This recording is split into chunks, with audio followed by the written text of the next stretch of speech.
good. Okay, so during this, you can just look at me. First, I'll have you say and spell your first and last name. Okay, my name's Landon Elft, Landenalft.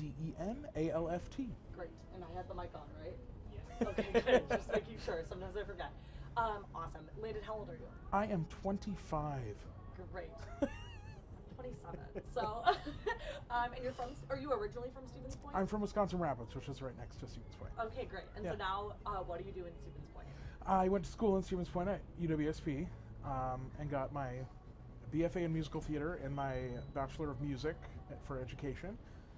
And I lived there for school, but now I just work there at Kwik Trip. How long have you been working at Kwik Trip?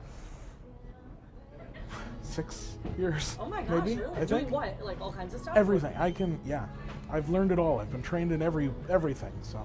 Why do you love working at Kwik Trip? Why have you been doing it for 6 years? Yeah, I just love Kwik Trip. I love the food. I love the people. I love everything about it. So.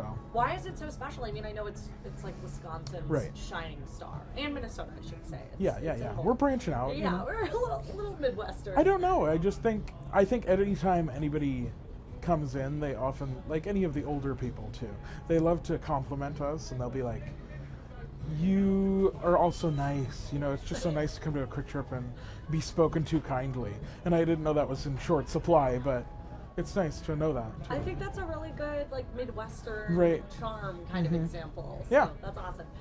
When did you start making content for social media? Content, I think, is a strong word, but 2020, I think, when we were all locked in our homes, I joined TikTok. And then around 2021, I think I started making, like, more videos, I guess you could say. What kind of videos did you kind of start with? I started with, we got our annual Christmas gift from Kwik Trip, and I, like, unboxed it and, you know, said what was in it and reviewed it. And so then I was like, oh, people like me reviewing things. So then I did some food reviews of Kwik Trip food, and then I did my fit check of my work uniform, and that one kind of took off. And then I started dancing recently in like 2022, and people really like that. So now I do that more often than not. So right away, the unboxing video got popular. Yeah. Were you surprised by that?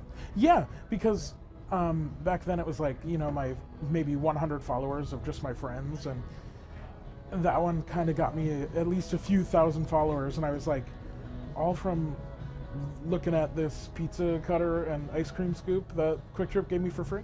So that was kind of exciting. What was like the reception? Like, what were people saying in the comments? They just thought I was funny, and like, it sounds maybe a little cocky, but I don't like think I was being funny.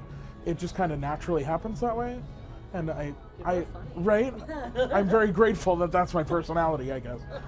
Dancing, I love to dance. You know, I got my musical theater degree, so I was like, okay, here, let's do these dances now. And people really like those. And people say it's because it's funny, but I'm being fully sincere, so I don't. Well, I've seen some comments that are like, I wasn't expecting him to go that right. hard. Like that. Like, and I never know if it's passive aggressive or if it's truthful. So.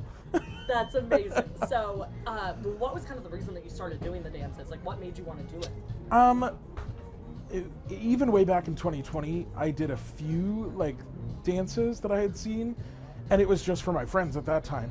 And I just found like TikTok dances are fun. They're like short, they're quick, easy to learn most of the time. And so I just was like, why not keep doing them? What compelled you to do them outside of your workplace? I mean, I guess just that branding of Kwik Trip, right? Yeah, it was like, I did all my food reviews in the back room, and all my coworkers were like trying to work, and they kept interrupting my videos.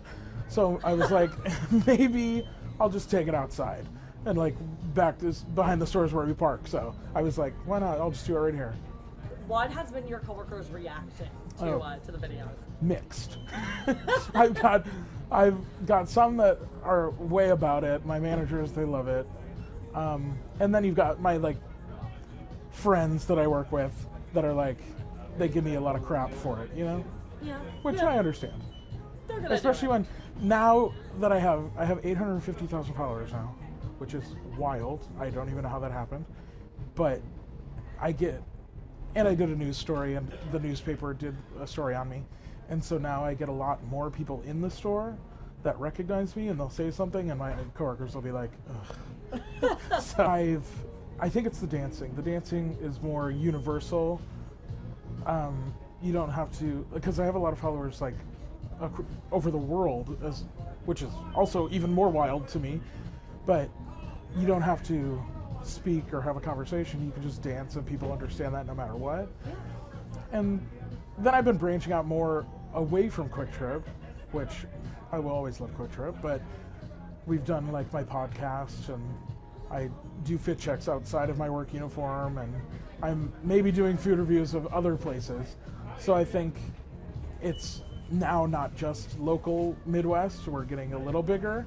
So I think that's why I keep getting more and more followers, hopefully. Yeah, it was probably getting bigger. Honestly, the algorithm, I'm Right, sure, helps yes. people who live in the Midwest and, you know, like Kwik Trip. Yeah. They're starting to see a lot of those. But now it's a little bit more, with that many followers, Yeah. there's more of kind of an internet personality there. Yeah, I hope so. Yeah. It's weird to say about yourself, like, I know. I'm an influencer, because I don't think I am. I'm like, maybe once I hit 1 million, we'll start talking. But I mean, that's serious. I, Yeah.